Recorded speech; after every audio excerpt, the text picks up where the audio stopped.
माय मराठी असे आमुची वंद्य मातृभाषा। साहित्याची खाण असे श्रीमंत श्रेष्ठ भाषा।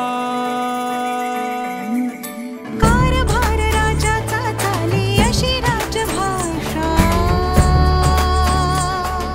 जनसामान्य समजे उमजे अशी लोकभाषा। अभिजात असे ही माय मराठी भाषा।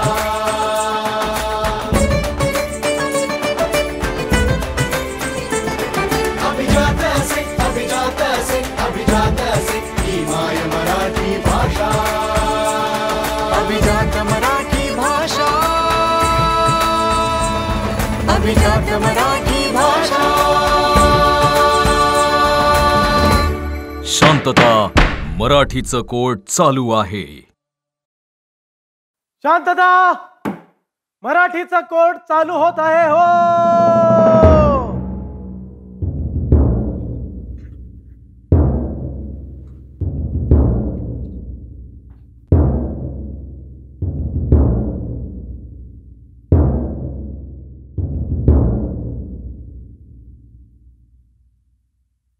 देशमुख वकील, आपण तयार आहात? हो युअर ऑनर, तयार आहोत। मराठी भाषेच्या प्रश्नावर आज अंतिम युक्तिवाद आहे। द्रविड वकील, आपली तयारी आहे? हो युअर ऑनर। सगळी कागदपत्र कोर्टात दाखल केली आहेत? हो युअर ऑनर। आणि आज या कोर्टात जे होणार आहे ते अलौकिक असेल असा माझा दावा आहे। बरोबर आहे युअर ऑनर। काय आज ह्यांच्या विरोधात निकाल लागणार आहे हीच मोठी अलौकिक घटना आहे। बघूया युअर ऑनर। आज आपल्या न्यायालयात मराठी भाषेचा प्रश्न घेऊन आम्ही आलो आहोत। भारत सरकारने 2004 साली अभिजात भाषेचा दर्जा बहाल करण्याचा उपक्रम हाती घेतला आणि त्यानुसार तामिळ, संस्कृत, तेलुगू, कन्नड, मल्याळम आणि उडिया या 6 भाषांना हा दर्जा मिळाला आणि मराठी भाषेला तो दर्जा मिळालेला नाही असं तुमचं म्हणणं आहे? हो युअर ऑनर। युअर ऑनर, मुळात हा गुळमुळीत विषय कोर्टासमोर आणून आपला बहुमूल्य वेळ फुकट घालवण्यात येतोय असं मला वाटतं। अहो द्रविड, युक्तिवादाला सुरुवातही नाही झाली अजून। अहो विरोध करण्याआधी मुळात विषय काय, त्याचं गांभीर्य काय हे समजून घ्या आणि मग बोला। देशमुख मॅडम, ते समजून घेऊनच मी बोलतोय। अच्छा? भाषेला अभिजात हा दर्जा मिळण्यासाठी काही निकष आहेत। निकष पहिला, भाषेचं वय 1.5 ते 2000 वर्ष किंवा त्याहीपेक्षा अधिक असावं। मराठी भाषा 800 वर्षाची आहे, मग ती कशी काय अभिजात असू शकते? निकष दुसरा, ज्या भाषेतलं साहित्य श्रेष्ठ असतं ती भाषा अभिजात असते। निकष तिसरा, अभिजात भाषा ही कोणत्याही भाषेची नक्कल नसावी आणि मराठी तर संस्कृतोद्भव आहे। निकष चौथा, भाषेचं मूळ रूप आणि आत्ताचं रूप ह्याच्यामध्ये काहीतरी नातं असावं। आता मराठी भाषेचं मूळ रूप आणि आत्ताचं रूप ह्याच्यामध्ये काहीही नातं नाहीये। देशमुख मॅडम, ह्यातला कुठलाही निकष मराठी भाषा पाळू शकत नाही। ती एक मरू घातलेली भाषा आहे। कुणाला काय फरक पडतो ती मेली तर? कुणाला फरक पडतो? आम्हाला पडतो युअर ऑनर, आणि प्रत्येकाला फरक पडलाच पाहिजे। त्यासाठीच तर हा खटाटोप चाललाय ना युअर ऑनर। अभिजात मराठीच्या बाजूचे पुरावे मांडण्यासाठी मी शिलालेख तज्ञ डॉक्टर श्रीकांत ढवळीकर यांना बोलवू इच्छिते। परवानगी आहे? डॉक्टर श्रीकांत ढवळीकर हजर हो।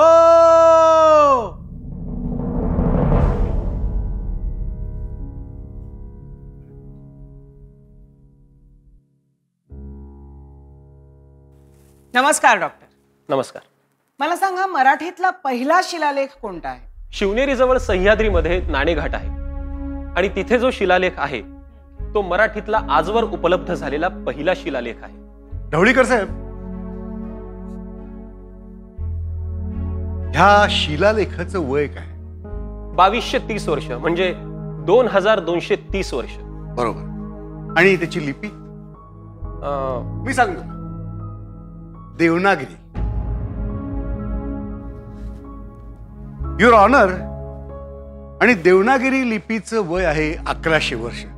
इथेच सिद्ध होतं की मराठी ही 1100 वर्षाच्या आतली भाषा आहे. मग मराठी अभिजात भाषा कशी काय होऊ शकते? युअर ऑनर, एक्झिबिट नंबर 9 बघावं.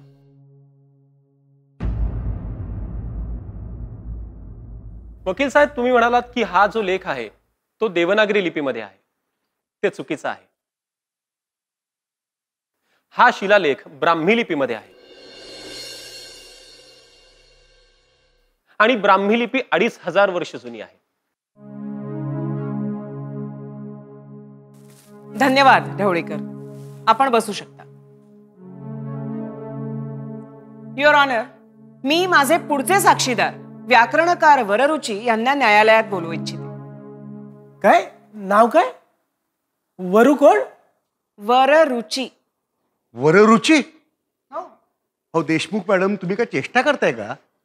वररुचींचा काळ कुठचा? ते ह्या काळात कसं येणार? हा, मी कोर्टाला आधीच सांगितलं होतं, आज जे घडणार आहे ते अलौकिक असेल. वाररुची हजर हो.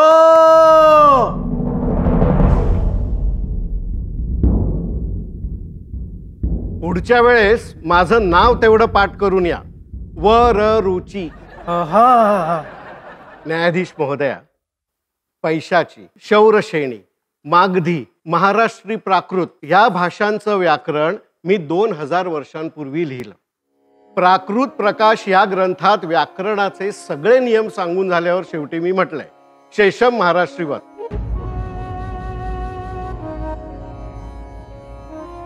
म्हणजे मराठी ही केवळ प्राचीन भाषा नसून ती सर्व प्राकृत भाषांचं नेतृत्व करणारी भाषा होती आणि आहे, आणि तिचे नियम सर्व भारतीय भाषांना लागू होतात. तुम्हाला आमची भाषा कशी काय कळते? न समजायला काय झालं? तुम्ही मराठी भाषेतच बोलताय ना, हिब्रू भाषेत नाही ना. आणि हिब्रू भाषेचं बोलायचं झालं तर थोडीशी अक्कल वापरली आणि इच्छा असेल तर ती सुद्धा भाषा मला समजेल. आपण आपल्या स्थानावर बसावे. युअर ऑनर, राजाराम शास्त्री भागवत यांनी 1885 साली मराठी ही संस्कृत इतकीच प्राचीन असल्याचं सिद्ध केलंय.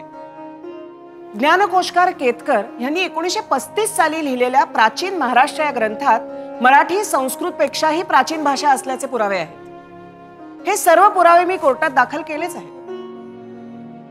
युअर ऑनर, यापुढे मला पुढचा साक्षीदार बोलवायची अनुमती द्यावी. मला नाव घेता येईल ना? मी महाकवी कालिदास यांना न्यायालयासमोर बोलावते. कालिदास पोएट हजर हो.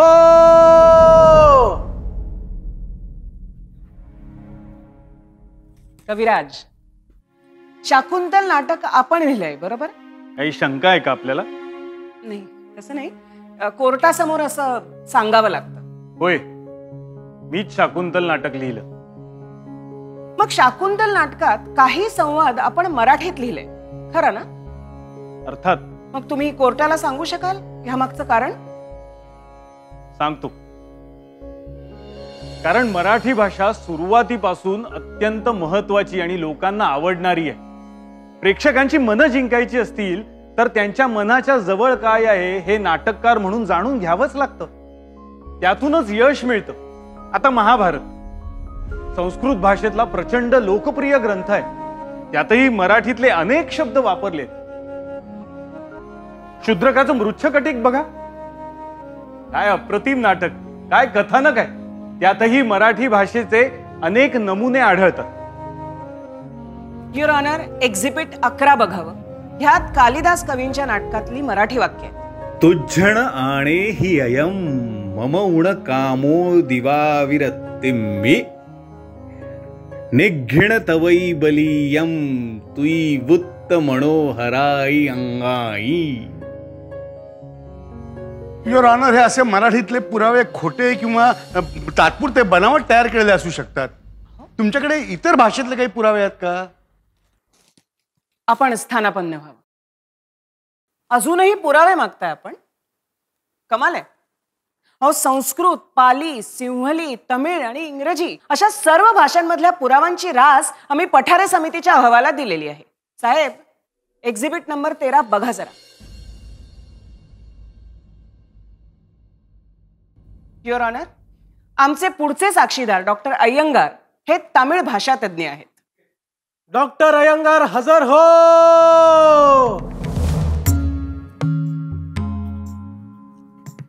डॉक्टर अय्यंगार, तुम्ही मला सांगा, तमिळ भाषेत मराठी भाषेबद्दल पुरावे आहेत? युअर ऑनर, तामिळ भाषेला अभिजात दर्जा प्राप्त झालेला आहे. हे मराठी कसं काय बोलतात? हे मूळ तामिळ आहेत ना? मग तुम्हाला काय वाटतं, आम्ही फक्त बेकऱ्या चालवतो की काय?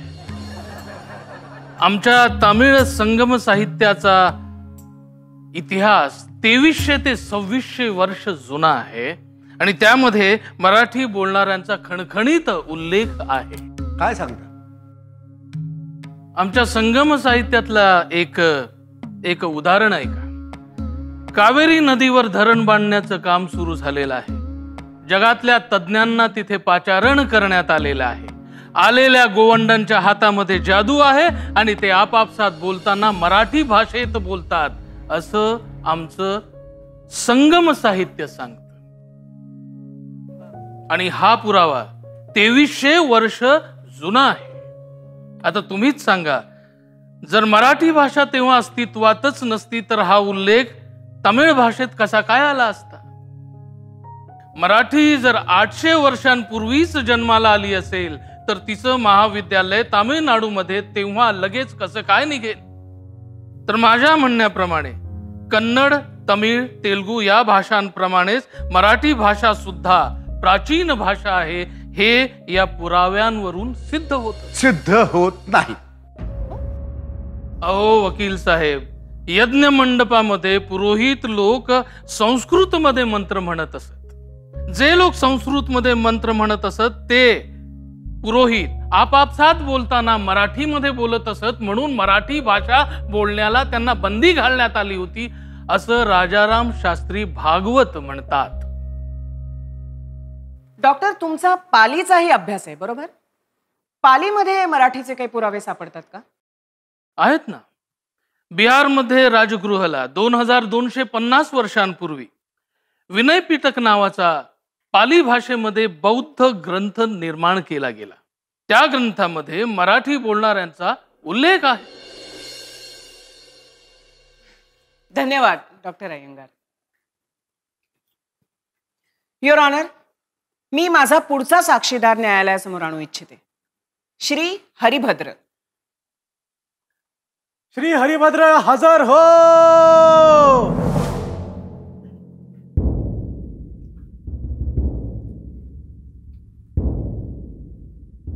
नमस्कार. मी 1200 वर्षांपूर्वीचा मराठी लेखक. त्या काळी मी खूप फॉर्मात होतो. त्याचं असं की माझी समरादित्याची कथा ही कादंबरी खूप गाजली.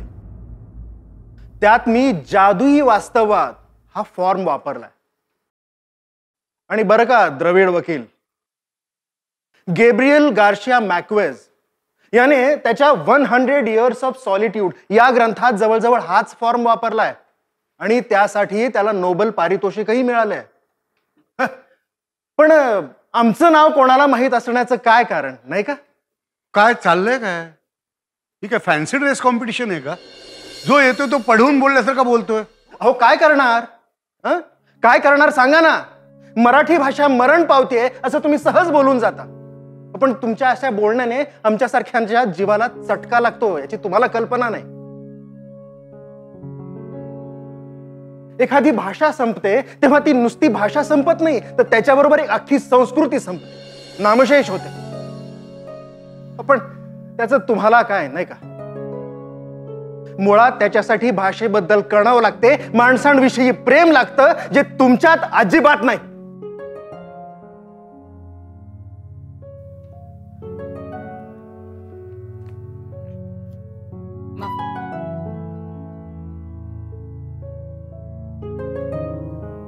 मिस्टर द्रविड, भाषा हा तुमच्यासाठी अत्यंत नगण्य असा विषय असेल, पण इथे आज जी मंडळी जमली आहेत ना ती हिमालयापेक्षाही बलाढ्य आहेत आणि त्यांच्या समोर आपण म्हणजे किडा मुंगी समान आहोत. त्यामुळे त्यांचा असा अपमान केलेला मला मुळीच चालणार नाही. Your honour, coming back to the point. विदर्भातल्या वाशिमचा गुणाढ्य हा मोठा लेखक होता. त्यांनी पैशाची भाषेमध्ये बृहत कथा हा ग्रंथ लिहिला. रामायण महाभारताच्या तोडीचा हा ग्रंथ मानला जातो. देशाविदेशात धनाढ्य अनेक असतील, पण गुणाढ्य मात्र महाराष्ट्रातच असतो.